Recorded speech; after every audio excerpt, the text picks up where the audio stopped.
Hey guys, welcome to Good Cam Hunting. I'm down at the range today. I just wanted to bring you out and show you where I sight my rifles in.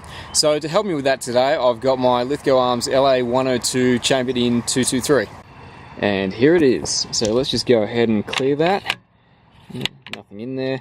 Alright, so I went with a polymer stock with a titanium Cerakote finished barrel. It has a cold hammer forged barrel with a 1 in 9 inch twist. The 243 and the 308 come out with 1 in 10 inch twist, I believe. I've got a Nikko Sterling 3 to 9 by 40 Panamax scope with a high score bipod.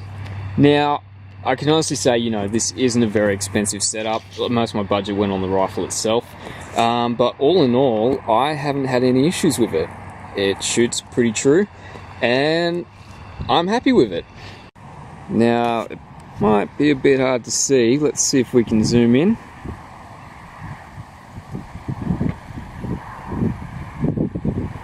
There we go. I have a target set up at roughly 100 yards away. Forgive the wobbling of the camera, I'm using my hands to do this. My tripod's gone walkabout.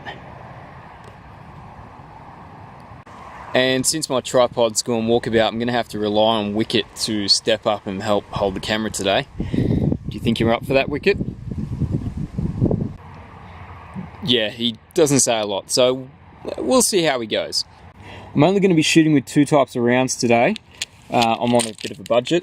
So I have the OSA 55 grain Blitz Kings. As you can see, they've got a green ballistic tip on them. And I'm also going to be using the OSA 55 grain Varmint. They've got a soft point on them. So I sighted my rifle in with the 55 grain Varmint, and that's what I got a grouping of 0.4 of an inch with. I haven't actually shot the Blitz Kings at a target yet to see how well they group, so this is going to be a first for me too.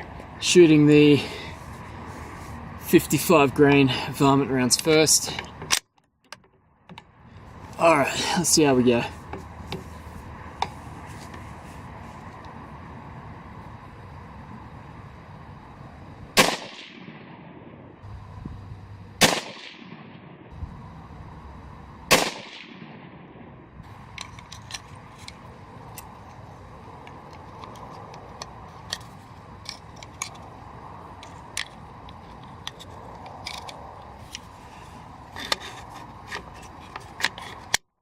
Right, next up, Blitz King.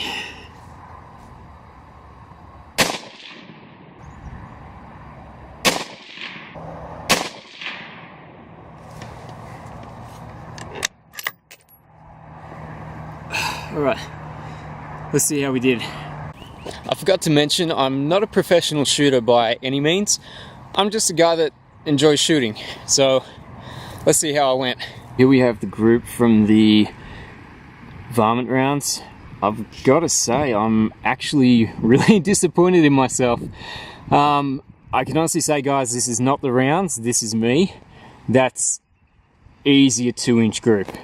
Those squares are an inch square, so that is not an example of the capability of this rifle. However, over here we have the 55 grain Blitz Kings. Now it's a bit hard to see from that shadow, but there's the 3rd round there. So I went a little stray on the last round. If I'd pulled it together a little tighter, I would have been really happy with myself. So I don't have a vernier on me, but what I do have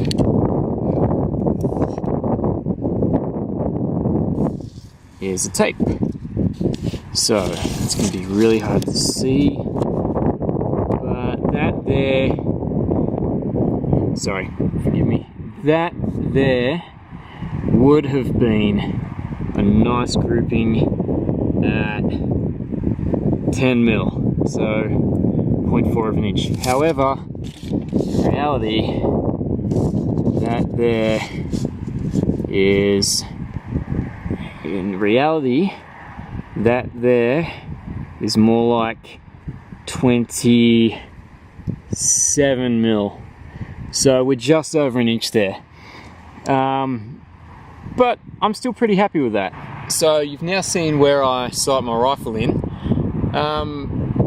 Let's go over the hill.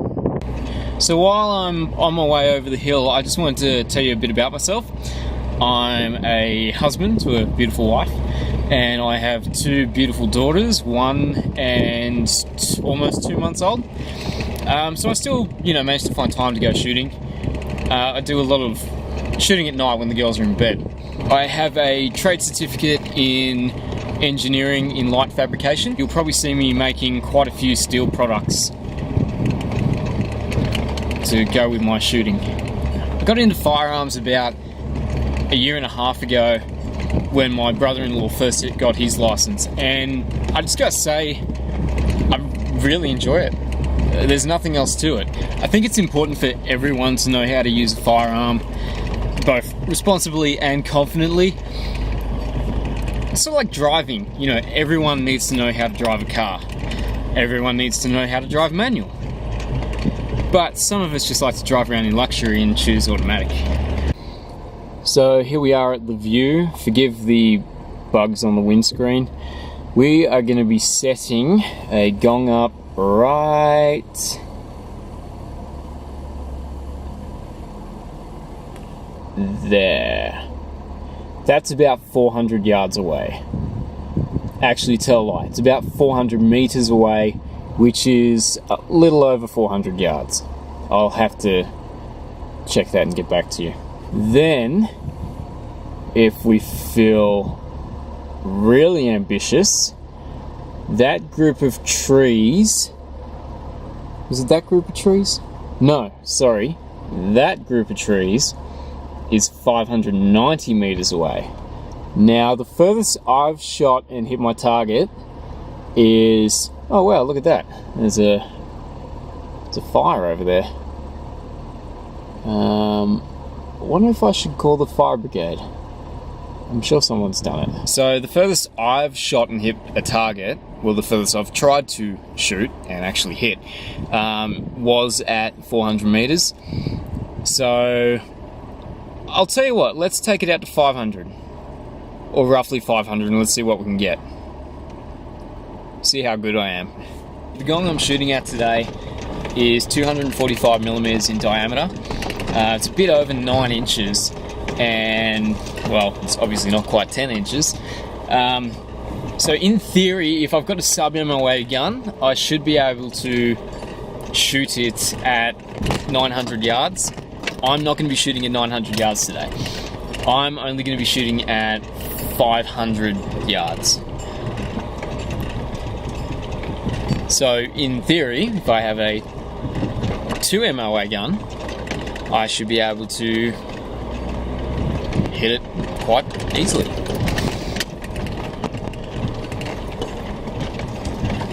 Also, silly me, forgot to bring out some red paint to repaint the gong when I've shot it.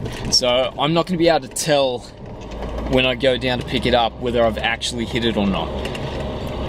But it's always a bit of fun. Okay, so the gong is right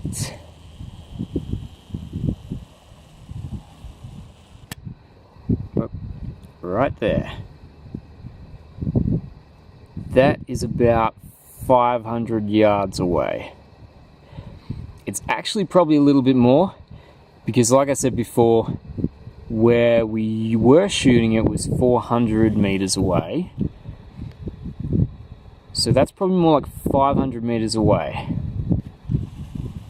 I actually forgot I have a converting app on my phone. So we go 500 meters. 500 meters is 546.8066429 yards. If you remember back to that grouping of the Blitz King round, 27 millimeters is 1.06 of an inch. So it's not a bad grouping. Well, not for me anyway. But I digress. Alright, so I'm going to set up and try and shoot this gong from 546 yards. Wish me luck. Wicket, you're going to have to hold the camera for me again, okay? Good boy. It's a bit windy, but from what I can tell, the wind's going with me, so I should be pretty right. Also, I forgot to mention, I'm going to use the varmint rounds because that's what I used to shoot last time, and I know they generally do a pretty good grouping, so I'm pretty confident I'll be able to hit it.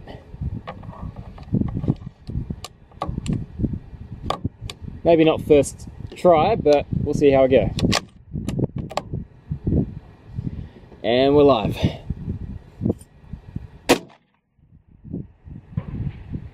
Not too sure where I hit then. I think I got the tree. Okay, that was in front. Looked like it was behind. Oh, right in front of it. Still shooting low. Oh, come on. Damn, I'm gonna be shooting close.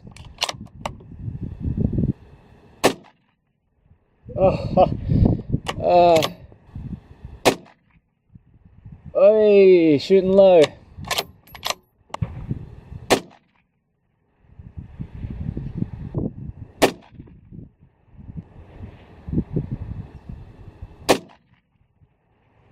That was... I think I hit that.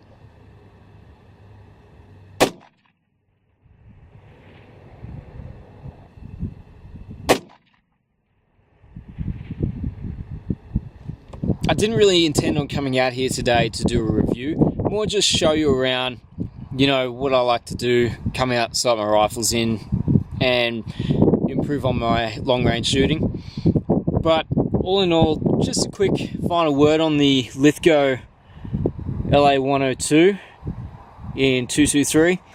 I've got to say I'm really happy with it. I haven't had any issues. I'm a member of the Lithgow Arms centerfire owners on Facebook, and I know a lot of guys have been having some teething issues with their rifles, but I gotta say I love mine. I wouldn't trade it for anything else. I'd say it's on par with a Tikka T3 any day of the week. Just wanted to wrap things up today, guys, by saying thanks for joining me on Good Cam Hunting. If you like my video, be sure to give it the thumbs up. If you like what I'm doing and you appreciate what I'm trying to do, you can subscribe to my channel. I'm also on Facebook and Instagram if you would like to follow me on those two social media platforms as well. If you would like to support me in what I'm doing, I'm currently manufacturing something which I'm looking to sell to the general public. I don't want to give out too much information as to what that is at the moment, but I can guarantee you it's got to do with shooting. So be sure to keep an eye out for that. Otherwise, thanks for joining me again on Good Cam Hunting, and you'll see me again soon. Before he gets away, there is a roo. Okay. I really need to find my tripod.